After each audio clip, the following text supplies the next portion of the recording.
Hey Jay. Hey, welcome to another episode of the Fresh Blerd Air podcast. I am your host, Black Thanos, and I am joined with Mr. Eric Cooper. Welcome. Thank you for coming through. Hey, thank you for having me. I appreciate it. No problem.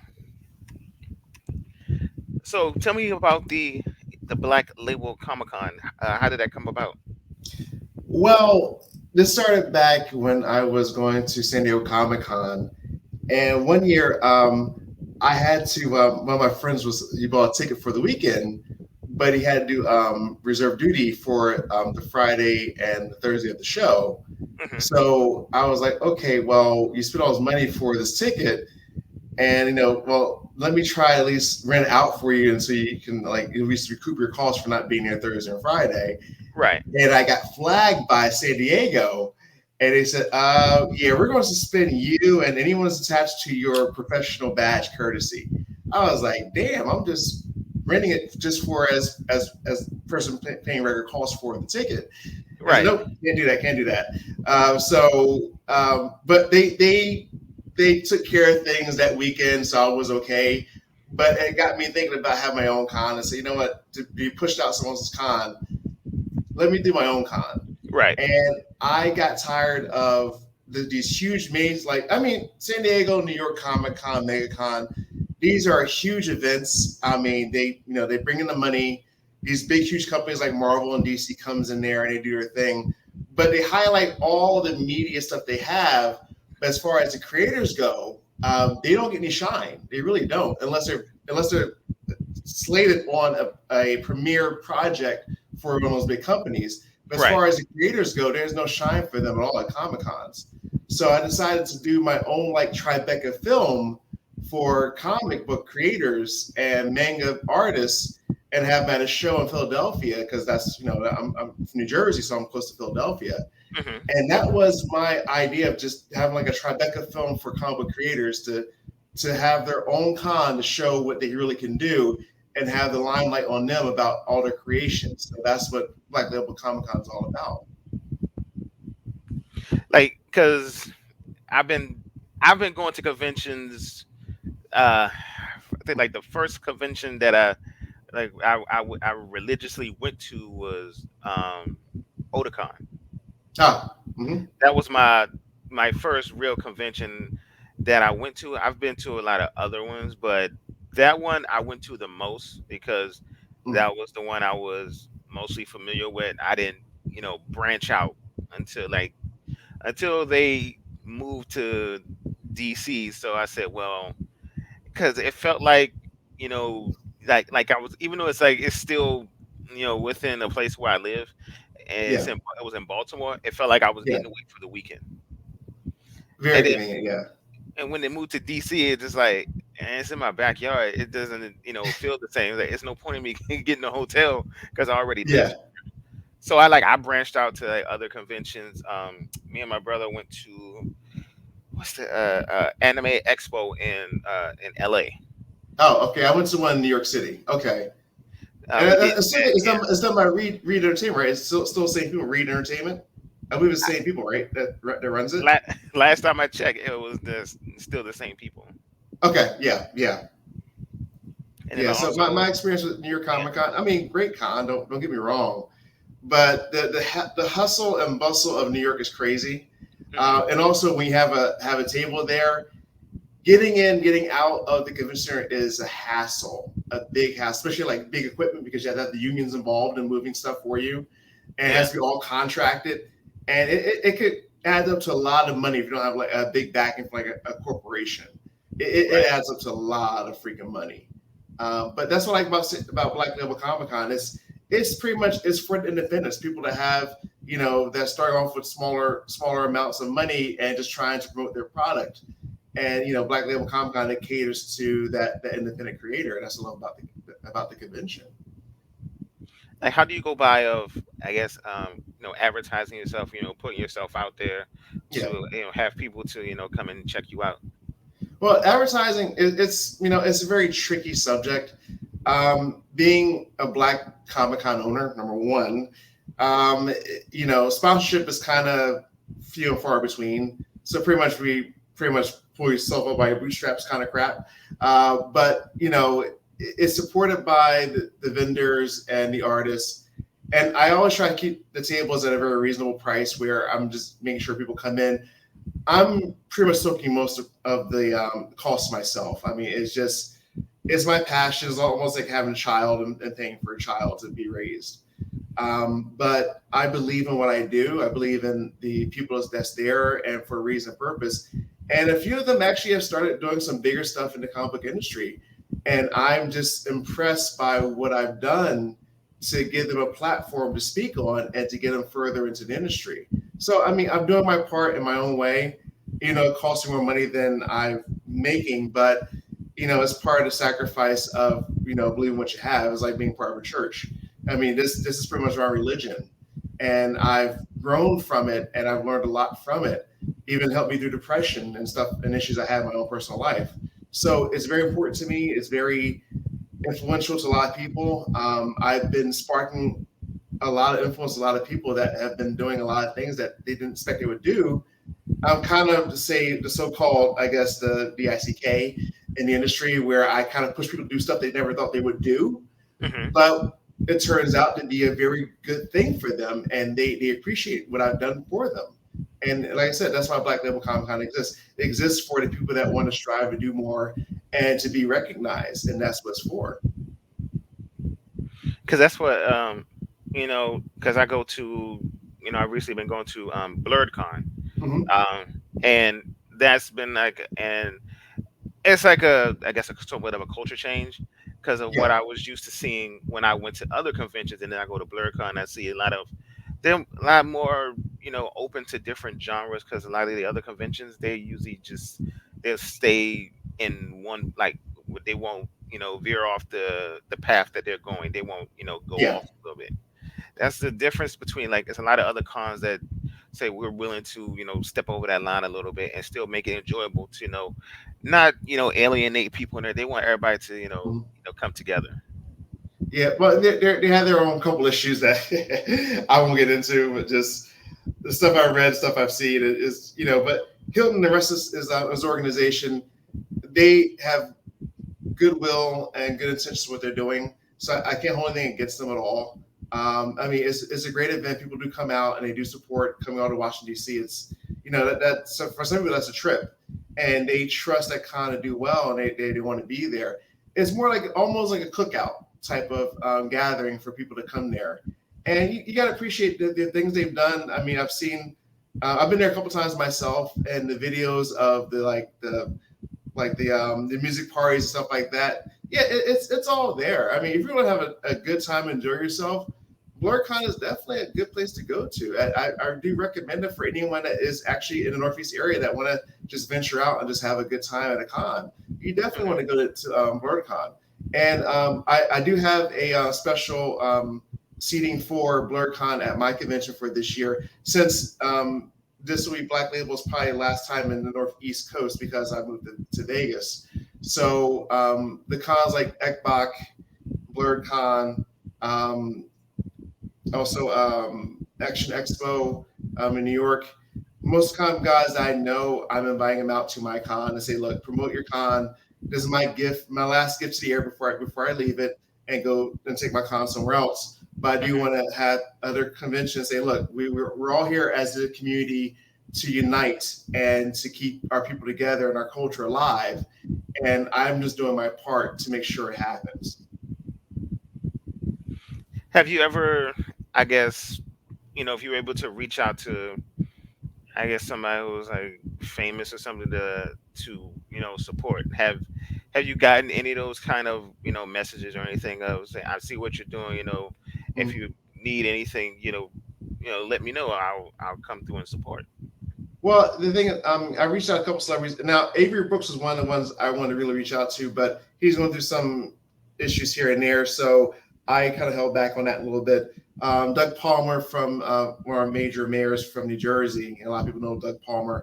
And well, actually, all this stuff was supposed to happen during 2020, but COVID hit and things got kind of out of whack. So a couple of celebrities I really wanted there, or at least personality and politicians that I wanted there, things kind of fell apart during COVID. So to recoup that energy is a little harder.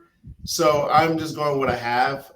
But yeah, I mean, I don't mind anyone coming out and say, look, I'm a guest for such and such film, and I mean, if they want to come out, if they need a little money for hotel, food, whatever, I do what I can do with my budget. My budget is not that big. The Kickstarter is paying for just a portion of the Hmm. stuff I have to kick in to make sure the event happens.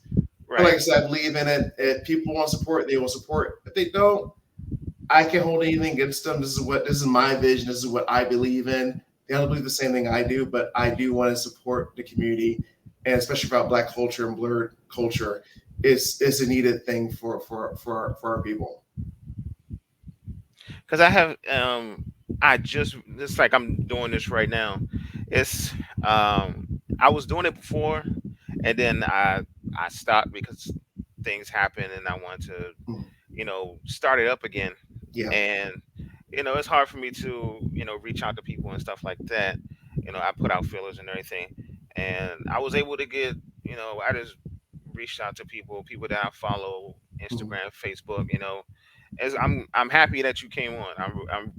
I appreciate you for doing this for me. I'm putting it out there, giving you a platform to put out there, I and appreciate it. I Definitely mostly appreciate it. do all my advertising, myself. I just keep Mhm. posting every day, just keep reminding people, be like, hey, go look at it, go listen to it. You know, It it's is a reminder. Yeah, it's a constant push, and at times like the thing that kills me about the whole thing about doing Black Label is like you guys ask for these independent artists of color to have the content that you guys want to see and purchase, but when you put the event out there, is like, what are you guys? You talk the big game, but are you guys going to participate in the game? yeah, I'm doing. I set the field. Are you guys going to come to the field and join in to the celebration? And the Kickstarter, is a little slower. I mean, it's fine.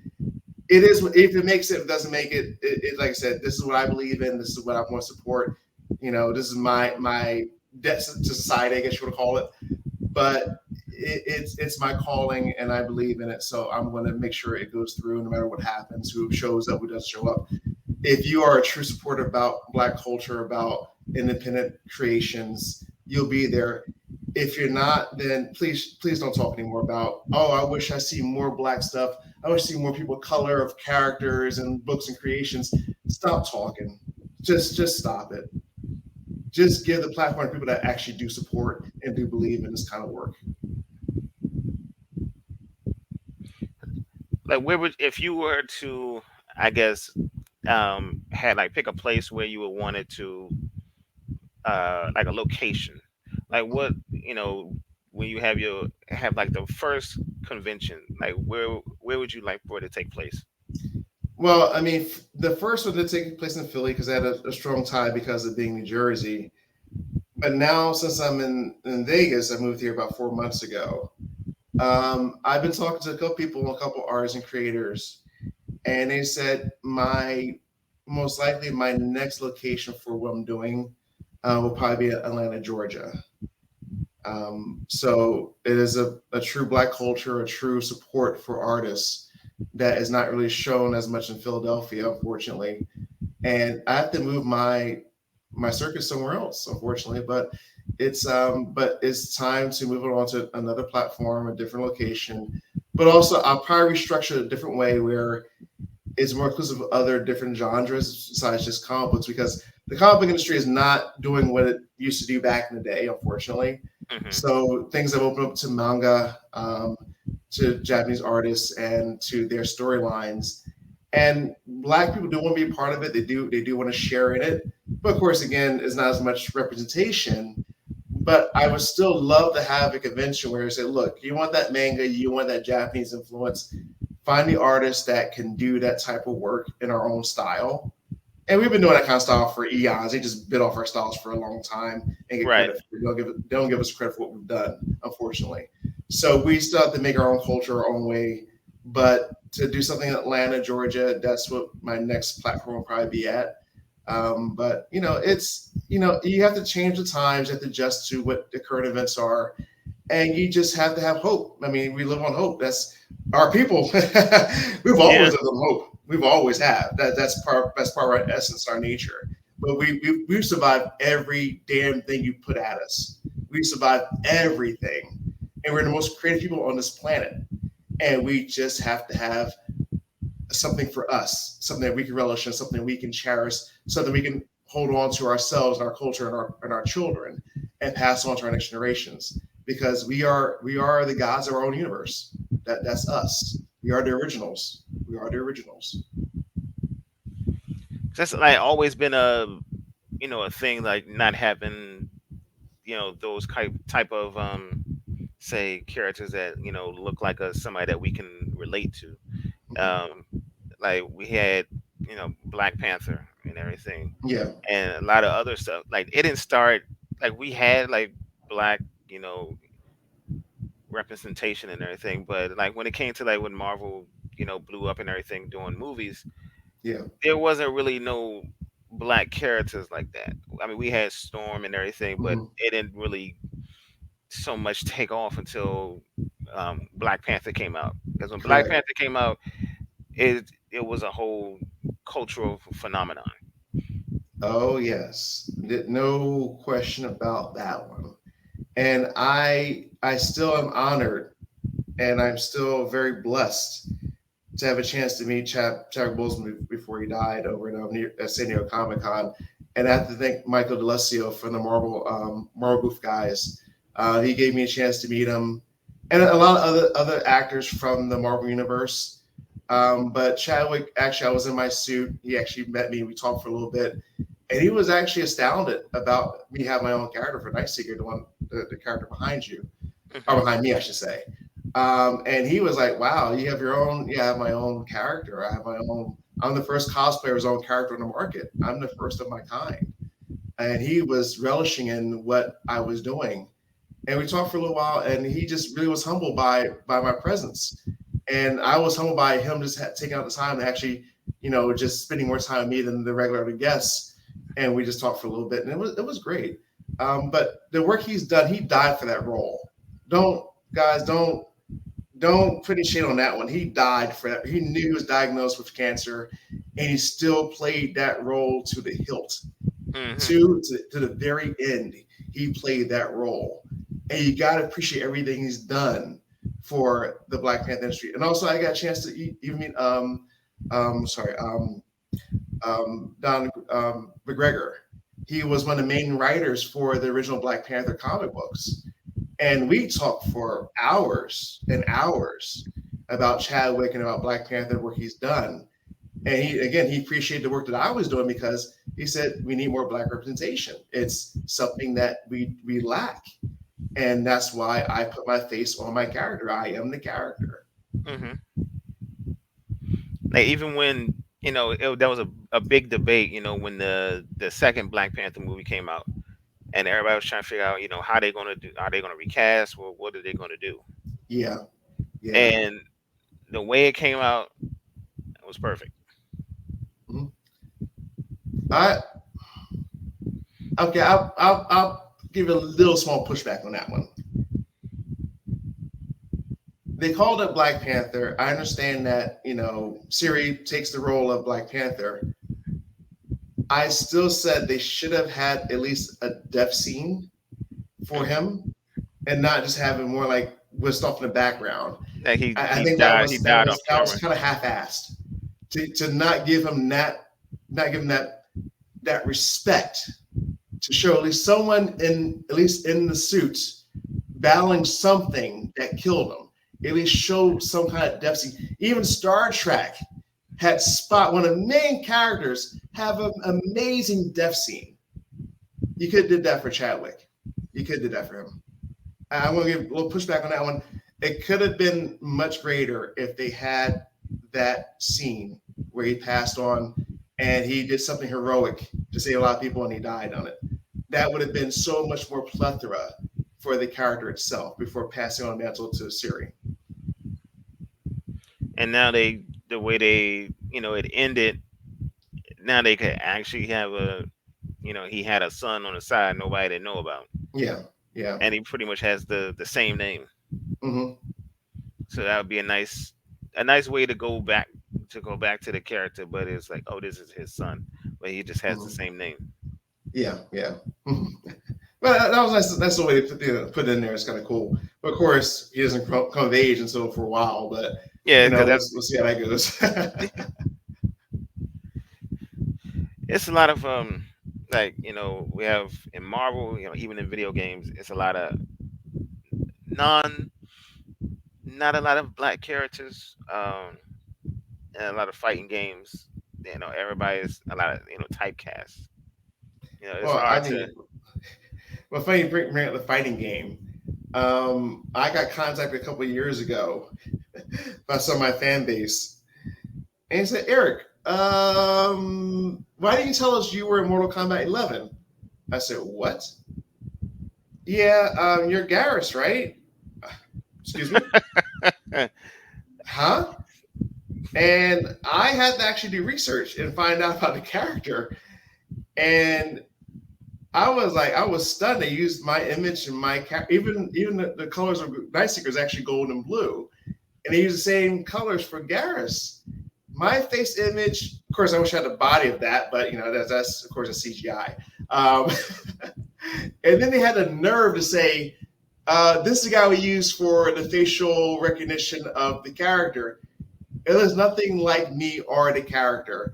That was a cop out. There was actually a lawyer that actually wrote papers for it, a cease and desist. They won't acknowledge the papers, so later on down the road, I get paid for it. But it's just funny that I came up because I've been my face has been appearance on stage for years. So at least it'd been nice to say, "Look, Eric, we want to use your face and your mannerisms for the character." I've been cool. I love Mortal Kombat. I love Mortal Kombat. Even Michael John White, we talk about a lot because I love what he did for Mortal Kombat Legends. Oh He did yeah. a great job. I mean, that series he did was amazing, especially as Jax. That was freaking amazing. But I wish they approached me and say, "Eric, we want to use your image for." I would say, "Look, I don't need the money. Just give me the credit. I'm happy." But now it comes more like, okay, it's a legal issue, but we'll worry about that later. Have you like what was your like when you did your inspiration? Like, was there a person who gave you I just said I want to try and do this because of give more options to people when it comes to Mm. comic cons and Okay. cosplay and everything. Okay. This goes deep. So going back to about probably 1997, 98. Um, I was a pudgy kid, pudgy, I guess, young college student. Didn't regard my weight too much. Almost a 48 waist size, 285 pounds. And I found a cosplay thing on Yahoo groups. This is where cosplay became a big thing. This is before then. And it was about creating the perfect Spider-Man suit. And I love the imagery people was showing on the net. It was great. And someone said, "Well, where's your costume?" And I said, "Dude, you don't see me in a suit. I look like crap." And one of the guys said, "You know what? If you want something bad enough, you'll do it for yourself in the suit." So I decided to do a low carb, high protein Dr. Atkins diet, and I lost 60 pounds in about 6 months. And I ordered my own suit. Suit came. I actually surpassed what my goal was. So I had to actually tell her my suit down. And I did a couple of things at Comic Cons, and people like said, "Wow." But I was also taking my mask off. They weren't ready for a black guy being in a Spider-Man suit. I was one of the very first 5 guys to be in a Spider-Man suit at Comic Cons. This is before black people did Lycra. That's way before then. I want the OGs. Um, and then one of the guys that worked for Marvel asked him, "Well, why don't you work for us as an appearance person for Marvel?" So I put in my application, and I went through all the stuff they wanted to. I started dieting down more. And I was still going to cons and doing my thing, but then I got a cease and desist letter from Marvel saying, "Well, we've seen you taking your mask off in public. and your suit is a little too authentic. We can't have that. And I really want to say, is it because I'm black and taking my mask off? Well, we don't want to say that, but there are some issues there. So I said, okay, so I kind of just scrapped it, and I just wanted to leave Marvel alone. And I was coming with a character for Marvel, which was a black character that got his powers from Peter from blood transfusion. It was Hmm. called Spider Knight, and I had the outline already done for them. If I got submitted, I was going to submit it once I got hired by for them to do appearances. And when I got denied, the cease and desist letter, I kind of like just said, "Screw it, this is done. I'm done with this." And then someone said, "Well, what about the character you had?" I said, "It sounded pretty cool." I said, "Dude, I'm not going to work for Marvel. Why am I even supposed to pursue this?"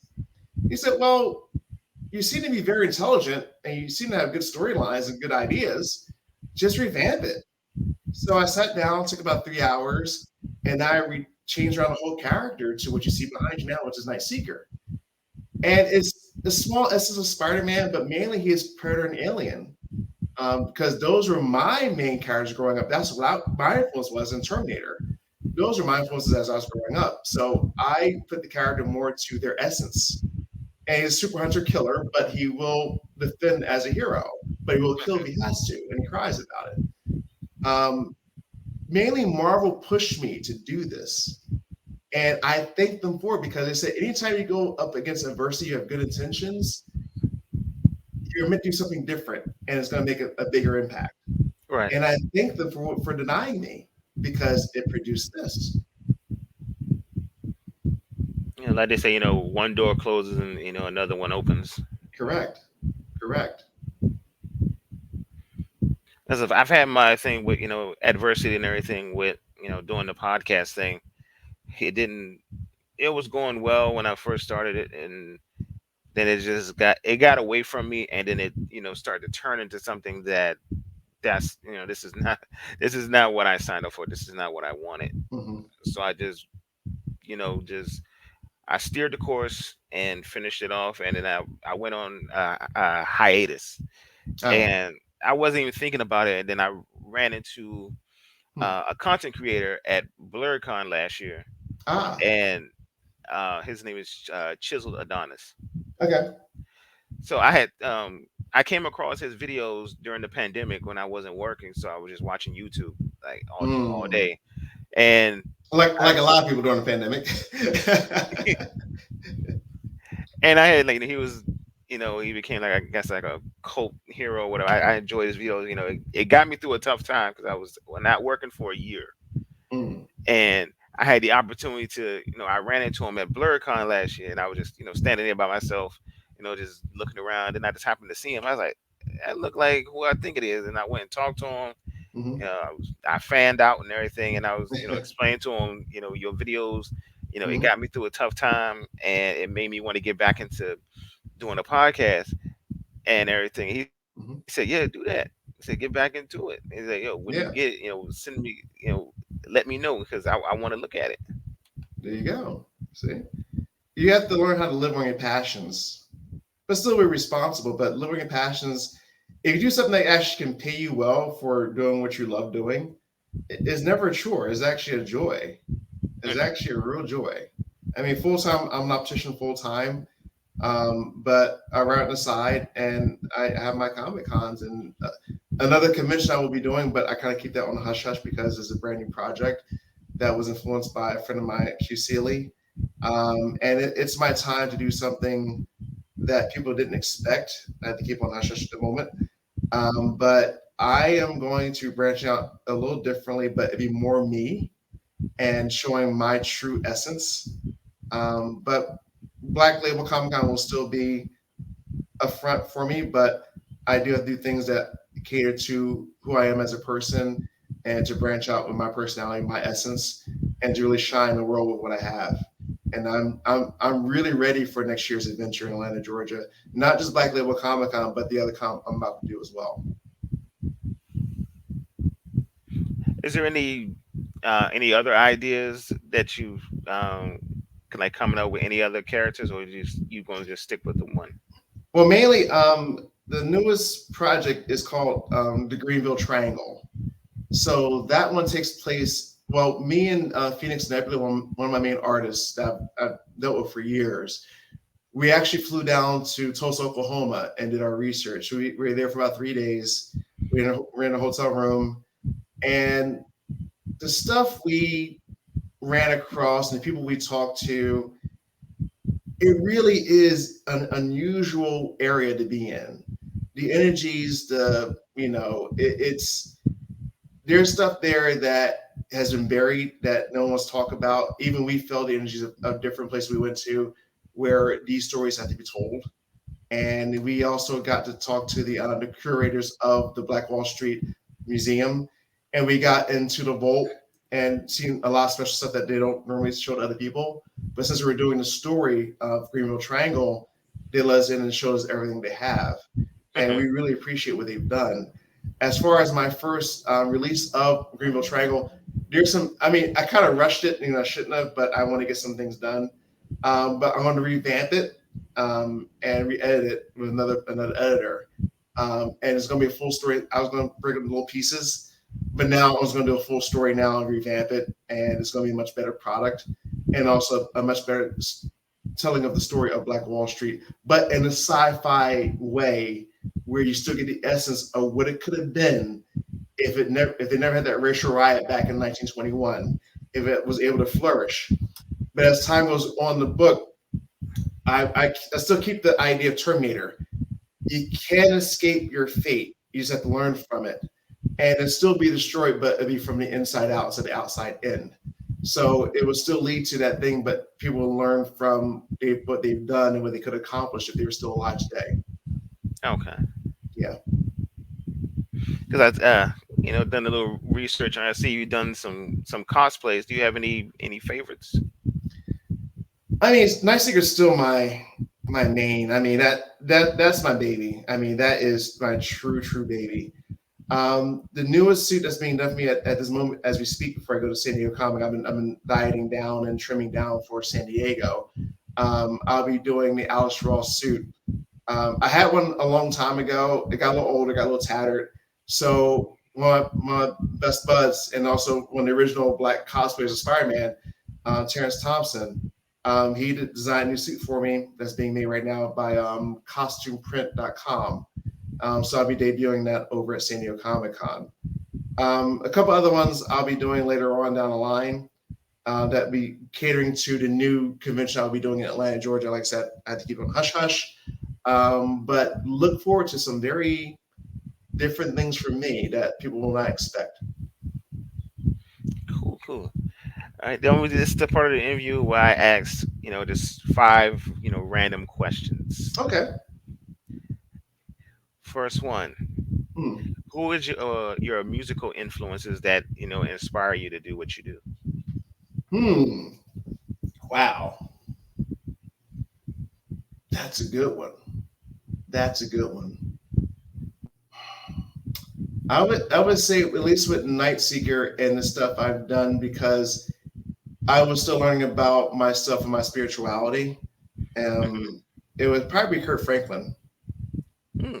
It was a good influence to part of the essence of the character about just staying true to the course and keeping faith in God and yourself and just seeing it through.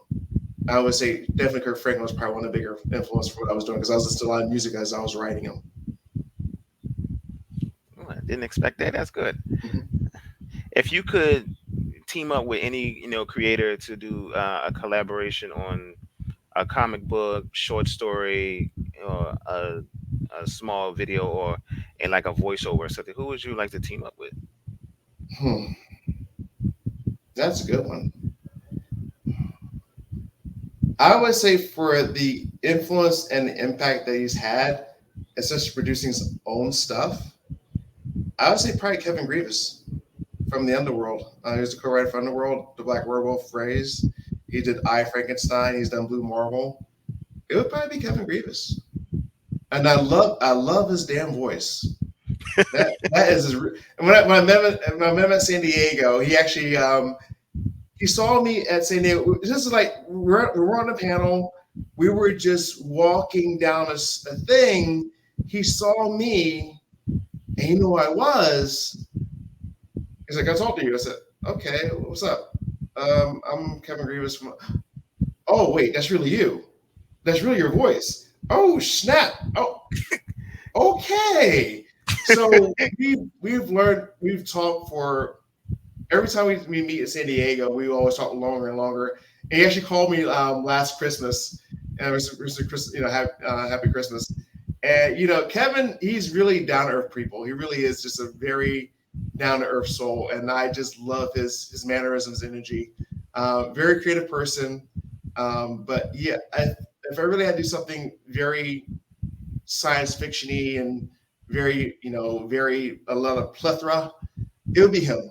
I would definitely want to go to him and talk to him and actually just work on something with him. What character, I guess, not so much black, but a minority that doesn't get a lot of shine?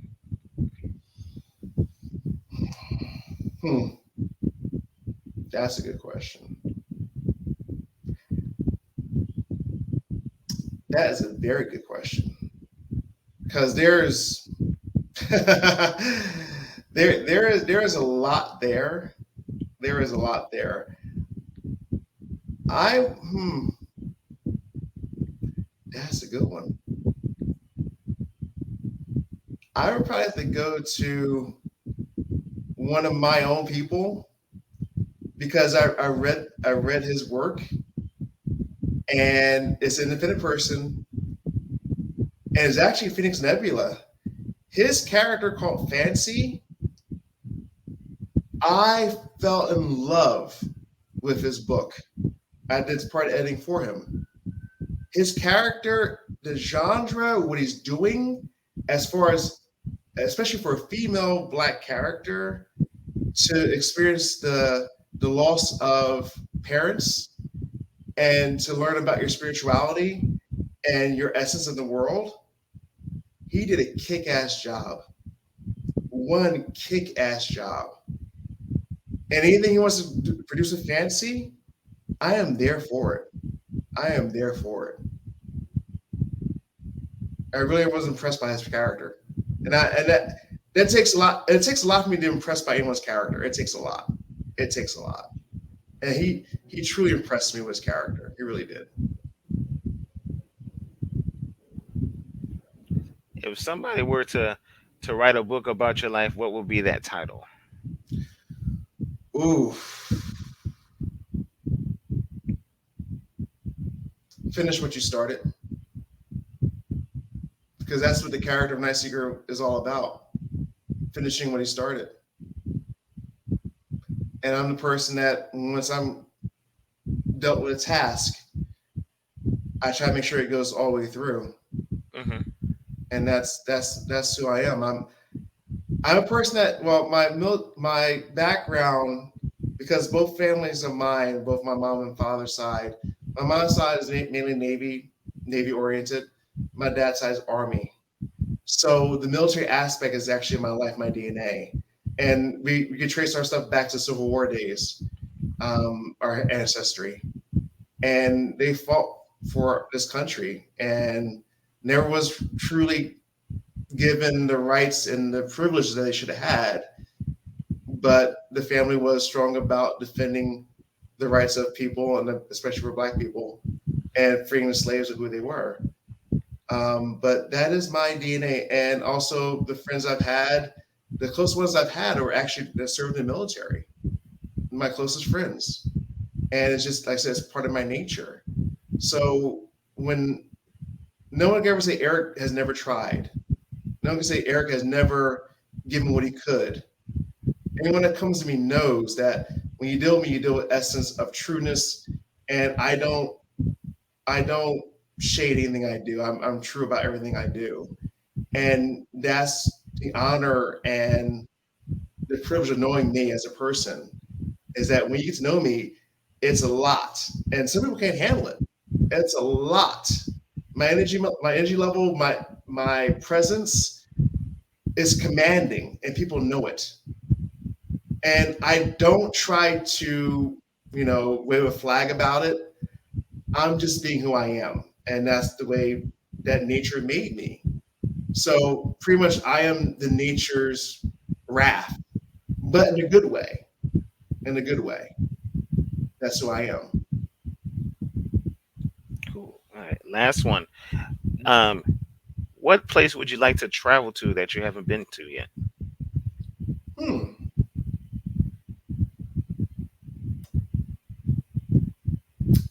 that's good. I would probably say, in truth and honesty, most likely be Ireland.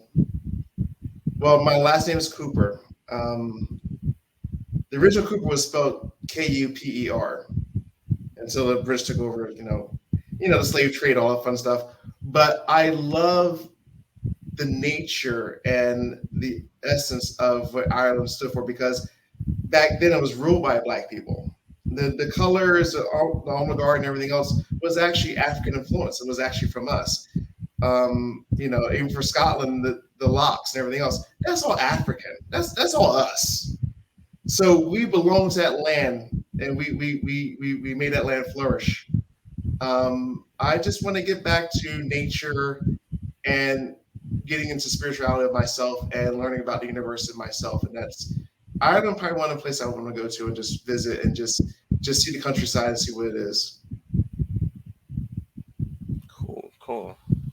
Well, I thank you for doing this again for me. I really appreciate you. Is there any other things you wanna plug? You want to say anything?